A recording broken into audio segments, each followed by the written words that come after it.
Aujourd'hui, nous parlons d'Acrobat Pro DC. Nous parlerons des tampons. Alors, qu'est-ce qu'un tampon pour Acrobat? En fait, on pourrait dire aussi une étampe dans le langage commun. Alors, si je prends un document quelconque et que je voudrais poser soit une signature ou encore différents éléments de confirmation ou encore une indication de confidentialité, alors c'est la façon de faire, c'est avec les tampons. Alors, comment ça se présente quand j'ai cliqué l'outil tampon et que j'ai choisi un document? Alors, on voit ici le menu lié à tampon, alors à l'outil tampon. Alors, tampon ici pour voir le tampon, le dernier utilisé, tampon signature, tampon dynamique, tampon parce que bon, dynamique pourquoi? Parce que la date et l'heure s'affichent en même temps. Il y a aussi les tampons standards. Par exemple, moi j'écris des signatures avec pour différentes situations. Ajouter un tampon aux favoris, afficher le nom des tampons. Et maintenant, on a aussi la palette tampons qui nous permet de gérer, sans passer par le menu, les différents tampons à utiliser. Maintenant, on a aussi les tampons personnalisés, où on a créé un tampon personnalisé, ou encore gérer les tampons personnalisés pour pouvoir les modifier, supprimer, ou etc. Et on a aussi les numérotations de Bates qui servent plus en médecine, alors on n'utilisera pas ça aujourd'hui. Alors nous, on va se concentrer sur les tampons standards. Alors, comment je crée un tampon? Alors, je viens dans tampon personnalisé, je fais créer. Là, il s'agit de choisir un fichier.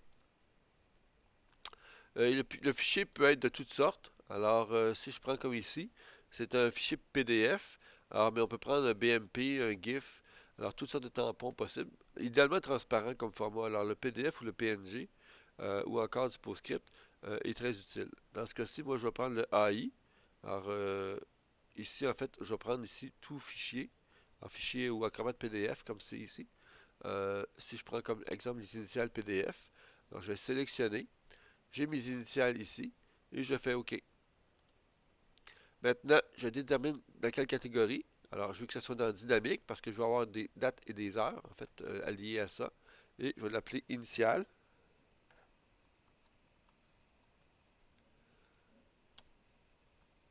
dynamique, comme ceci. Et je fais OK là-dessus. Si je veux modifier ça ultérieurement, mais je pourrais ici choisir, sélectionner une autre image par ici, par le menu local qui est ici, en fait, qui m'amène, quand trois petits points, on le sait, ça nous amène dans une boîte de dialogue. Je fais OK. Et maintenant, si je vais voir mes tampons dynamiques, j'ai ça ici comme ça. Et je peux afficher un tampon, comme ceci. Maintenant, euh, c'est très simple. Si je ne suis pas satisfait, je peux simplement venir gérer mes tampons, aller voir mes initiales dynamiques et le supprimer.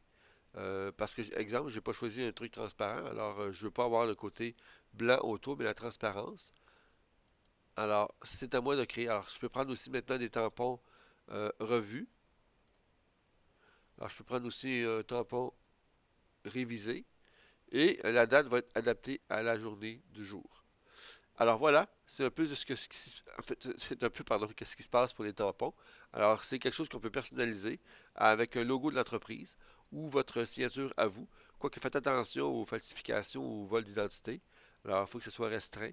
Ou sinon, vous utilisez la fonction protection ou verrouiller votre document PDF. Alors, ça va le tour d'essayer.